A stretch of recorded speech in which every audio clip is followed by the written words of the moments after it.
কিছুটা ভিজিয়ে রেখেছিলাম। তো এখানে দেখো বড় দানা সাবু নিয়েছি। এই যে সাবুটা অনেকটা পরিমাণে ভিজিয়ে রেখেছিলাম। তো এই দেখো পুরোটাই ভিজে গেছে, একদম নরম হয়ে গেছে। আর এখানে দেখো আলু পেঁয়াজ আমি কুচি কুচি করে কেটে রেখেছি।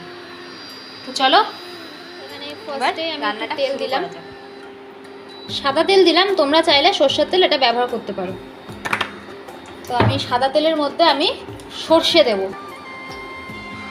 এটা সকালবেলা ব্রেকফাস্টও তোমরা বানিয়ে খেতে পারো। তোমাদের কাছে যদি কারি পাতা থাকে তাহলে সেটা দিতে পারো, বাট আমার কাছে কারি পাতা নেই, তাই আমি এটা এখানে ধনে পাতা ইউজ করব, বাট সেটা লাস্টে। এটা একদমই ইজি। সাবুর হয়তো তোমরা পোলাও এরকম খেয়েছো, হ্যাঁ, তো সেরকমই এটা বানানো। আর এটা খুবই একটা ইজি। এটা আমি প্রথমবার বানাচ্ছি। যদি আমার ভালো লাগে তাহলে আমি এবার থেকে সিন্ধুর বাবার জন্য এটা সকালবেলা ব্রেকফাস্টে বানাবো।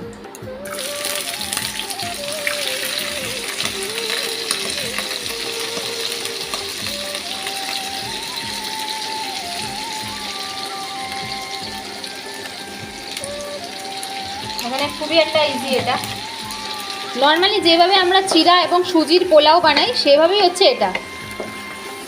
তোমরা চাইলে এটার মধ্যে এক্সট্রা কিছু অ্যাড করতে পারো, যেরকম টমেটো, ক্যাপসিকাম, ঠিক আছে, আরও সবজি অ্যাড করতে পারো, গাজর, বিনস, তারপরে হচ্ছে কি বলে বিট ইউজ করতে পারো, বাট আমি এখানে শুধু আলু পেঁয়াজ দিয়ে করলাম নর্মালি।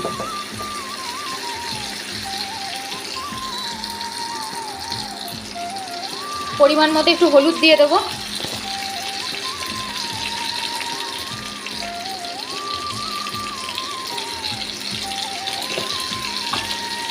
আচ্ছা, এবার একটু নুন দিয়ে দেবো।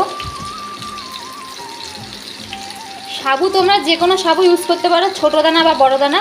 তবে আমি বলবো এটা বানানোর জন্য বড় দানাটাই সবথেকে ভালো হয় ব্যবহার করলে।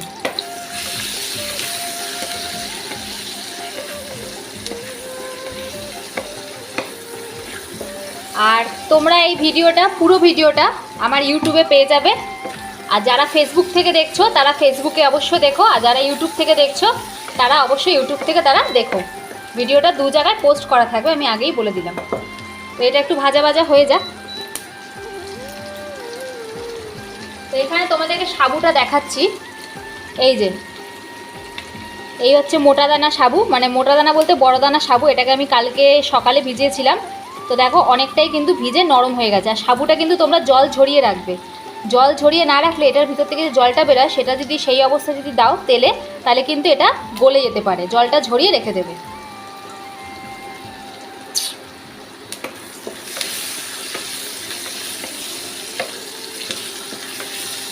এটা একটু ভাজা ভাজা হয়ে গেলে আমি এটার মধ্যে সাবুগুলো দিয়ে দেবো। ফ্লেক্স দিচ্ছি, তোমরা চাইলে নাও দিতে পারো, ঠিক আছে, যে যেরকম ঝাল খাবে সেরকমভাবে তোমরা দিতে পারো।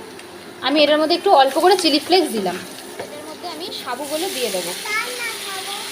সব সাবুটাই আমি দিয়ে দিলাম।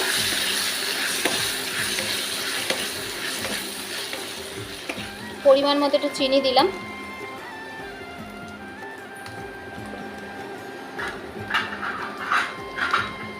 একটু গরম মশলা গুঁড়ো দিলাম। এটাকে ভালো করে নাড়িয়ে নেব।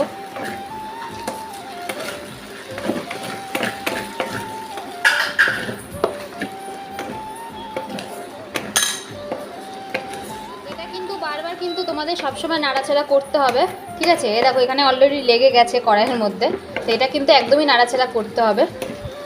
আর এটা কিন্তু খেতে কিন্তু দুর্দান্ত হয়। অনেকটা এটা একটু দলাপ টাইপের পেকে যায়, যেহেতু এটা সাবু, হ্যাঁ, কিন্তু খেতে কিন্তু খুবই ভালো লাগে।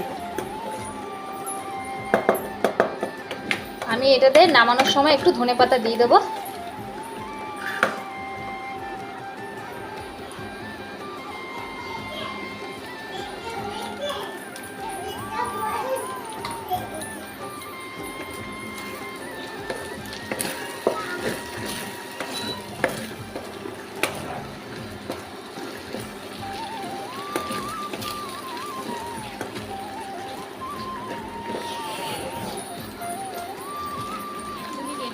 সাবুর পোলাও।